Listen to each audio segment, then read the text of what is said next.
Nah, cara memetik buah, nih perhatikan.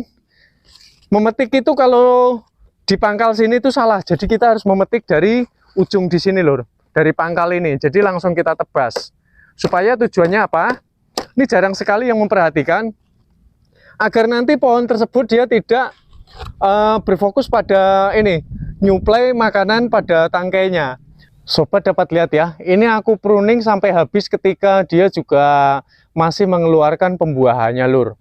Aku nggak sayang karena biasanya buahnya itu berlipat-lipat. Kok ini buahnya hanya satu tangkai itu rata-rata nih 2 sampai 5 lah. Ya kayak gini nih. Kalau biasanya kan 5 sampai 20 itu dalam satu tangkai.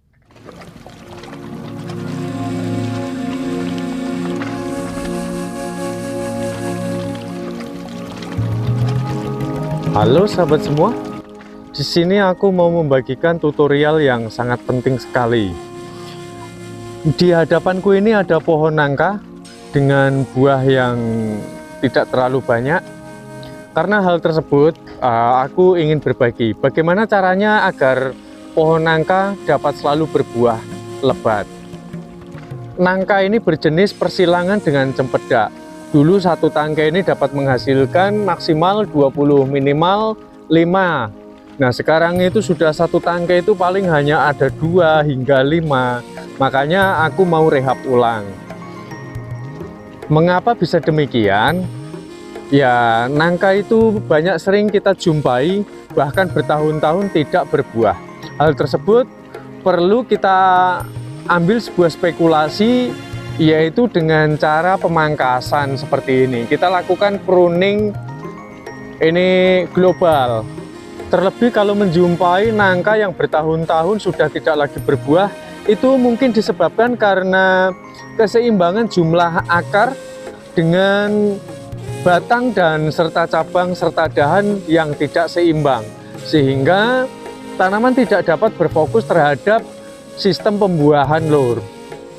Untuk merefresh semua agar tanaman dapat fresh kembali, maka perlu kita lakukan pruning. Ini pruningnya ini nggak tanggung-tanggung. Jadi ini merupakan batang yang utama. Batang yang utama ini perlu kita lakukan pemangkasan lur pada ujung-ujungnya. Nih seperti ini. Hal tersebut supaya nanti proses pada pembuahan itu dapat direfresh sedari ulang.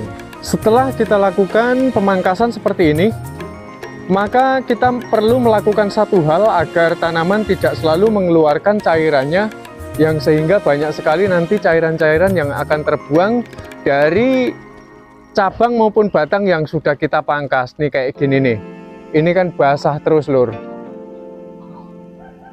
Karena jikalau kita biarkan, hal tersebut dapat merugikan bagi tanaman kita. Maka perlu kita lakukan sebuah langkah, yaitu dengan cara sistem menutup kembali dengan menggunakan plastik lur. Tuh airnya tetap netes lur, bahkan ini tuh udah berlangsung 3 hari lamanya. Sebelum kita menutupnya, kita perlu adanya sebuah bawang merah lur. Kita potong menjadi 2 bagian seperti ini. Nanti dia akan kita oleskan pada bekas yang sudah kita potong. Nah ini langsung aja kita oleskan pada bagian di tepi-tepi kulit ini seperti ini. Kalau sobat nanti nggak percaya bisa dipraktekkan sendiri ya. Kalau pohon nangka kalau di pruning seperti ini pada bagian apa namanya batang inti, dia akan selalu mengeluarkan cairannya. Kayak itu sampai basah semua sampai di bumi sana lur. Ini karena udah 3 hari jadi sudah mulai mengering. Oke, kita ratakan seperti ini dengan menggunakan bawang merah. Jangan lupa di garis-garis tepinya ini agar nanti dia tidak mengeluarkan cairannya, dan dia akan segera berhenti di dalam mengeluarkan airnya. Dan setelah kita olesin, lalu kita langsung saja tutup menggunakan kantong plastik lur, supaya nanti dia tidak mengeluarkan cairannya terus yo. Dan jangan lupa tali pengikat, ikat secara rapat ya.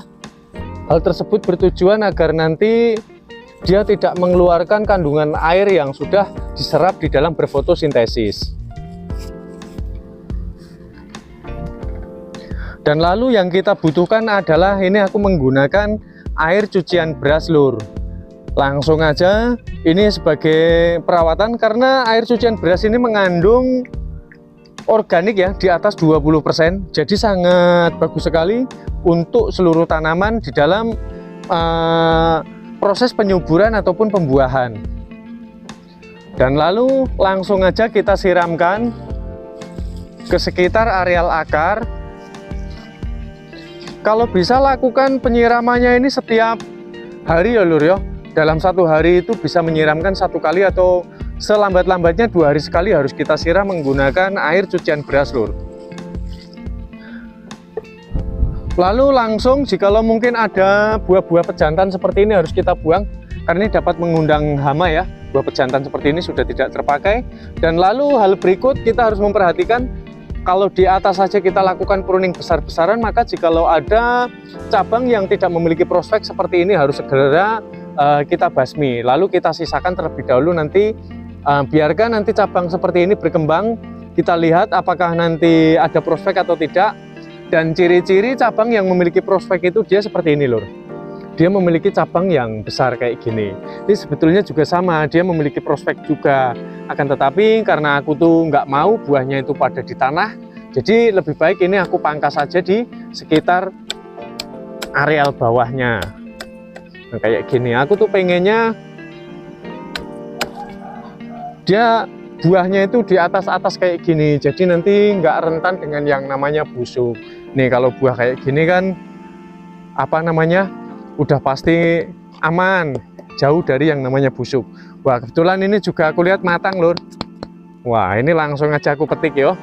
Nah cara memetik buah, nih perhatikan, memetik itu kalau di pangkal sini itu salah, jadi kita harus memetik dari ujung di sini lur, dari pangkal ini, jadi langsung kita tebas.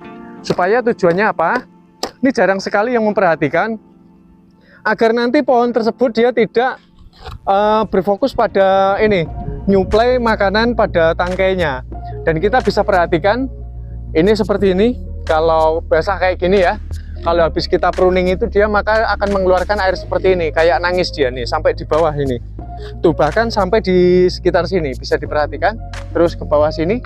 Kalau nangka memang seperti ini lur nih, kayak gini. Jadi tujuannya itu tadi di atas supaya dia tidak mengalami yang namanya membuang air yang sudah dihasilkan oleh fotosintesis. Lalu jikalau ada, kalian boleh memberikan nutrisi seperti pupuk kandang ya, kayak ini kan kotoran kambing, kalau ada juga kotoran sapi juga boleh ya, kotoran ayam pun boleh, tapi kalau bisa kotoran yang memang sudah lama ya, jangan kotoran baru nanti, karena kotoran unggas itu dia panas kalau masih baru, kalau dia masih dalam proses pembusukan. Makanya harus kita pastikan syukur-syukur yang sudah menyatu dengan tanah kayak gini. Baik teman-teman, semoga artikel dari aku ini bermanfaat untuk para pecinta tanaman ya, terutama buah nangka. Karena aku sendiri merawat nangka ini nggak tanggung-tanggung, berbagai macam cara, berbagai treatment sudah aku terapkan di pohon nangkaku ini juga. Mungkin yang mengikuti channelku dari dahulu kala, pohon nangkaku ini tidak pernah berhenti berbuah sedari aku menanam berusia 8 bulan hingga 4 tahun setengah itu nggak ada berhentinya lur. Jadi karena ini buahnya aku pikir sudah nggak sebagus tempo hari, makanya aku lakukan sebuah pruning, pemangkasan pada batang inti supaya dia refresh kembali, bisa balance antara jumlah akar maupun cabang dan batang yang harus disuplai di dalam fotosintesis. Karena hal tersebut itu sangat menentukan sekali dengan jumlahnya buah maupun kesegaran bagi tanaman itu sendiri.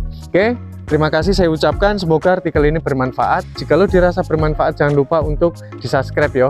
Matur suwun.